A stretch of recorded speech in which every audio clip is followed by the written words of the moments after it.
आइए आज हम आपको पुरुषोत्तम महात्म्य का 8वें अध्याय का बारे में बताते हैं कि कैसे पुरुषोत्तम मास में आगे क्या करना चाहिए और कैसे करना चाहिए, इस 8वें अध्याय में बताया गया है।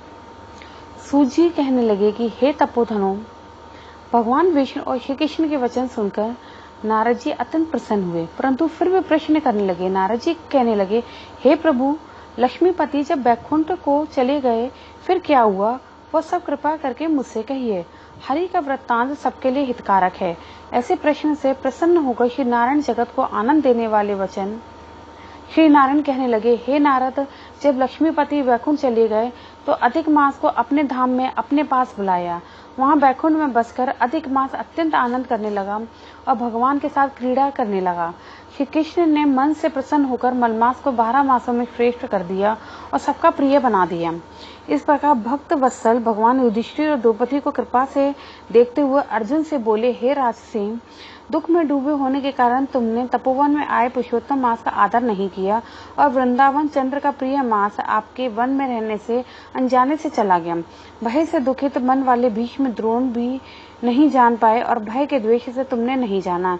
वेद व्यास जी से प्राप्त विद्या आराधना में लगे रहे। भयंकर युद्धशाली अर्जुन इंद्रप्रस्थ गए और उसके दुख से दुखित आप लोगों ने नहीं जाना। अतः अब क्या करना चाहिए? मनुष्य को प्रारब्ध भोग अवश्य भोगना पड़ता है। मनुष्य प्रारंभ से ही दुख, सुख, भय और आनंद को प्राप्त होता है। अतः सदा भाग्य पर ही भरोसा कर रखो। हे महाराज, अब आपके दुख का दूसरा कारण कहता हूँ। इतिहास पूर्वक इस कथा को अच्छी तरह श्रवण करो। कृष्ण कहने लगे, यह द्रौपदी पूर्व जन्म में महाभाग्यशाली ब्राह्मण की पुत्री थी। कुछ काल व्यतीत होने पर 12 वर्ष की हो गई। अपने पिता की यह एक ही पुत्री थी और बड़ी चतुर, गुणवती और सुंदरी होने के कारण यह पिता को अत्यंत प्रिय थी। यह पड़ोसन सखियों का सुख देखकर पुत्र पौत्र की इच्छा करने लगी और विचारने लगी कि ऐसे मेरे भी अच्छे गुण और भाग्य वाले भारता और सुख देने वाले श्रेष्ठ पुत्र किस तरह उत्पन्न हों, परंतु प्रारब्ध ने तो पहले ही नाश कर दिया। क्या करूं? क्या किसी मुनि के पास जाऊं या किसी तीर्थ में जाकर वहां पर रहूं? मेरा भाग्य कैसा सो गया है कि कोई भारता मेरी इच्छा नहीं करता। बड़े आश्चर्य की बात है कि मेरे भाग्य से मेरा पंडित पिता भी मूढ़ हो गया है। विवाह काल प्राप्त होने पर भी मुझे अच्छे वर को नहीं सौंपता। पति के दुख की पीड़ा तथा कुमारी में स्वामी का सुख जैसा मेरी सखियां जानती हैं, मैं नहीं जानती। ऐसे आकुल तथा व्याकुल वाले मनोरथ की चिंता से मेरी भाग्यवती माता पहले ही मर गई। शोक और मोह की तरंगों से पीड़ित कन्या का पिता यह मेधावी ऋषिराज भी पृथ्वी में विचरने लगा, पर कन्यादान के निमित्त जोड़ी का वर ढूंढने पर नहीं मिलने से अपने मनोरथ में निराश हो गया। पुत्री के और उसके अपने दुर्भाग्य से उसको दारुण तीव्र ज्वर हो गया। तब वह ऋषिराज सब शरीर में अति शूल होने के कारण व्याकुल हो गया और श्वास पर श्वास से युक्त होकर लौटता गिरता घर आकर पृथ्वी पर गिर पड़ा। जैसे मदिरापान करने से मूर्छा को प्राप्त हो जाता है और अपनी पुत्री का स्मरण किया, तब जब तक पुत्री भय से व्याकुल होकर अपने पिता के पास आई, तब तक वह मरने के सदृश हो गया।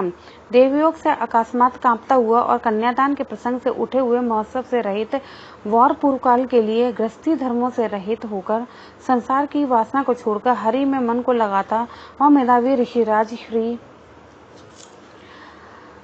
हरि पुरुषोत्तम को स्मरण करने लगा। हे श्री कृष्ण, हे गोविंद, हे हरे, हे मुरारे, हे राधेश, हे दामोदर, हे दीनानाथ, हे ऋषिकेश्वर, आपको नमस्कार करता हूँ। आप मेरी संसार रूपी समुद्र से रक्षा करिए।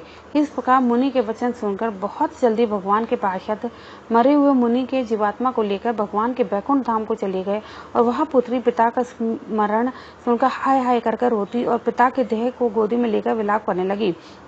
अत्यंत दुखित होकर दारुण विलाप करती हुई मानो उसका पिता जीवित हो अत्यंत व्याकुल होकर कहने लगी, हाय पिता, हाय पिता, मुझको किसके सहारे छोड़कर विष्णु लोक में चले गए। हे तात, अब मैं बिना पिता के किसके पास रहूंगी?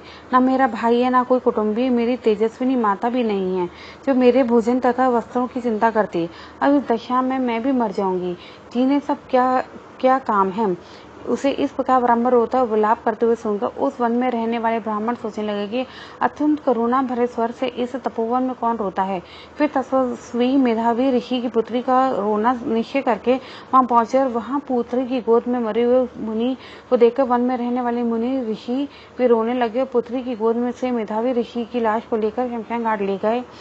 अत्यंत विधि से चारों तरफ काष्ठ लगा कर जला दिया। कन्या को समझाकर सब अपने अपने घरों को चले गए और कन्या ने धैर्य धारण कर यथाशक्ति खर्च करके अपने पिता की औदर देवी क्रिया की। यहाँ हमारा पुरुषोत्तम मास महात्म्य का 8वां अध्याय समाप्त होता है। आइए श्री कृष्ण भगवान का, श्री नारायण भगवान का मंत्र जाप करते हैं। श्रीमन नारायण नारायण नारायण, विष्णु नारायण नारायण नारायण। बोलो श्री कृष्ण भगवान की जय।